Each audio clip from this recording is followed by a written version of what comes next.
Type की story है? Basically लड़का चाहिए इस ऑब्सेशन की वजह से 1984 से आज तक 10 करोड़ लड़कियों को मारा गया है, उसमें से कम 5 करोड़ हिंदुस्तान में मरी है। तो हमने कहा कि बेसिकली ये इतना सीरियस सब्जेक्ट है कि शायद कहीं पॉसिबल लगता है कि हमारे लोग इसको डिसेंसिटाइज हो गए हैं, तो उनको जगाने के लिए हमने कहा कि सबसे बड़ा वेपन होगा कि एक अच्छी हिंदी फिल्म बनाई जाए, जाकि घर घर में हर फैमिली हर बहन देखे और सोचे कि ये जो कुछ हो रहा है हमारे देश में ये बिल्कुल गलत है। ऐसा किसी धर्म में नहीं लिखा था और या लिखा है कि लड़की इन्फीरियर है। इनफैक्ट लड़की को हर धर्म में हर किताबों में माँ का रूप दिया गया है और क्रिएटर का रूप दिया गया है, तो इसलिए हमने ये फिल्म बनाई।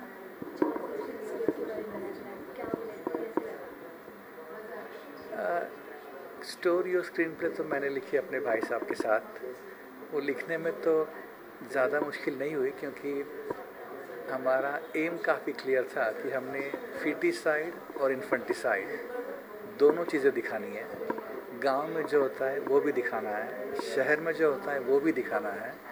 तो इस तरह से हमने 3 किरदार चुने, जो कि है हमारी मेन कैरेक्टर अनीता, दूसरी गांव में जो है राधा, और तीसरी सेठ जी की बहू दीपिका। तो ये 3 जो कैरेक्टर्स है ये दिखाते हैं कि औरतों की लाइफ में अगर ये फीमेल फिटिसाइड और इन्फेंटिसाइड जैसा घिनौना वाक़यात अगर उनको सामना करना पड़ा तो किस तरह से उसका मुकाबला करती है, उनका अल्टीमेटली क्या हश्र होता है, ये अगर दिखाना था। तो हमें पता था कि बेसिकली कहानी गांव, शहर और इन तीनों किरदारों के आसपास घूमनी चाहिए। और इसके साथ साथ हमने ये भी देखा कि इसके पीछे जो साइकोलॉजिकल रीजंस हैं उनको भी हमने कवर किया है। उसमें मेडिकल इश्यूज़ है, लीगल है। तो एम क्लियर था, इसलिए उसका स्क्रीन प्ले लिखना इतना मुश्किल नहीं हुआ। और बाकी डायरेक्टर विजय पाटकर, डायलॉग राइटर इम्तियाज़ हुसैन, ये तो काफ़ी सीनियर लोग हैं, इन्होंने हमें भरपूर मदद की। तो इस तरह से वो स्क्रीन प्ले बन गया। क्या लगता है कि जनता सुनेगी, कितना फ़र्क है? मेरे ख्याल से फ़र्क पड़ेगा ज़रूर, क्योंकि हमने आज तक इस फिल्म को 18 इंटरनेशनल फिल्म फेस्टिवल में दिखाया गया है। ऑलमोस्ट सारे देश हम घूम चुके हैं, जैसे कि शोज़ हुए पेरिस में, लंदन में, ऑकलैंड में, ऑस्ट्रेलिया में, कायरो में, जहाँ कहीं भी लोगों ने फिल्म देखी, कलकत्ता, जयपुर, मद्रास, जिसे हम आजकल चेन्नई कहते हैं, जहाँ कहीं भी लोगों ने फिल्म देखी तो बहुत अच्छा लगा कि लेडीज़ की कतारें लग जाती थी हमसे मिलने के लिए, और वो सब लोग यही कहते थे कि बहुत अच्छी फिल्म है, ऐसा लगता है कि मैंने खुद अपनी कहानी देखी है। तो मुझे लगता है कि ज़रूर ये हमारी जनता इसको देखेगी, सराहेगी, और ये फीलिंग ज़रूर दूसरों के साथ पहुंचाएगी कि ये जो हो रहा है इसे बंद करना चाहिए।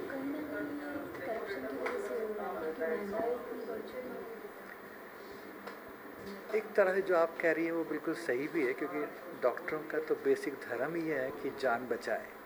अगर आप किसी की जान नहीं बचा सकते हो तो कम से कम उस जान को आप नुकसान मत पहुंचाओ, what we call in English as no harm first.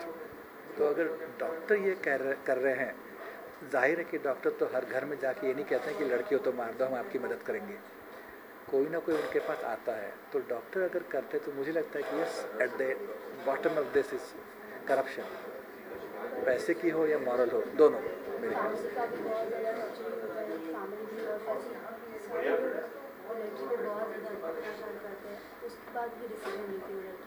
नहीं, ज़रूर है, एब्सोल्युटली करेक्ट कि कोई भी लेडी इस तरह का डिसीजन कभी भी आसानी से नहीं लेगी, ये बहुत ही ट्रॉमेटिक चीज़ है। लेकिन अगर उसको ये मजबूरन फिर भी करना पड़ रहा है, लेकिन करवाने वाला तो डॉक्टर है ना।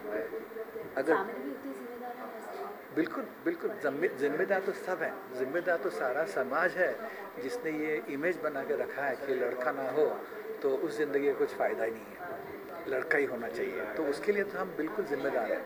बट मुझे शायद ऐसा लगा कि आप ये पूछ रही है कि इसमें डॉक्टरों का रोल क्या है, तो मैं यही कहना चाह रहा था कि अगर कराने वाला ही कोई ना हो तो ये बात होगी ही नहीं, लेकिन अगर डॉक्टर करते हैं तो उसके पीछे भी करप्शन ही है।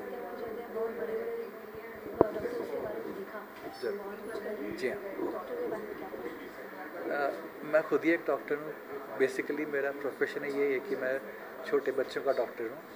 मैं तो हर रोज़ पिछले 30 साल से हर बच्चे की जान बचाने की प्रयत्न करता हूँ, लड़का हो या लड़की हो।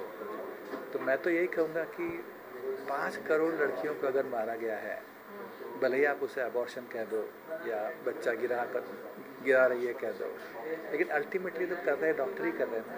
तो इसलिए मुझे बहुत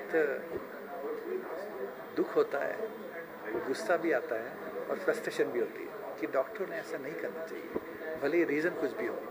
क्या मैसेज देना चाहते हैं?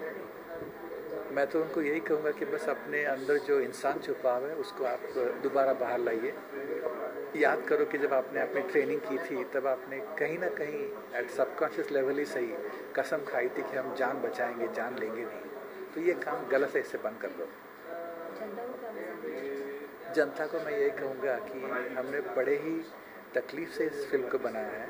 हम यही चाहेंगे कि जनता इसे देखें, सराहें और हर अपने दोस्त को, रिश्तेदार को, फ्रेंड को, फैमिली को बताएं कि ये जो कुछ हो रहा है ये गलत है, इसको बंद कर देना चाहिए। और यही मैसेज सबकी तरफ पहुंचा दिया बस। एक गाना डेडिकेट करना हो तो कौन सा गाना? मैं तो कहूँगा कि जगजीत सिंह का जो गाना है, आंसू कभी छलके नहीं, मोती बिखर जाएंगे वो साथिया, दुखी आत्मा के लिए मेरे ख्याल से वही सबसे अच्छा गाना है जो मैं उनके लिए डेडिकेट करूँगा। शुक्रिया। सभी के पीछे करप्शन का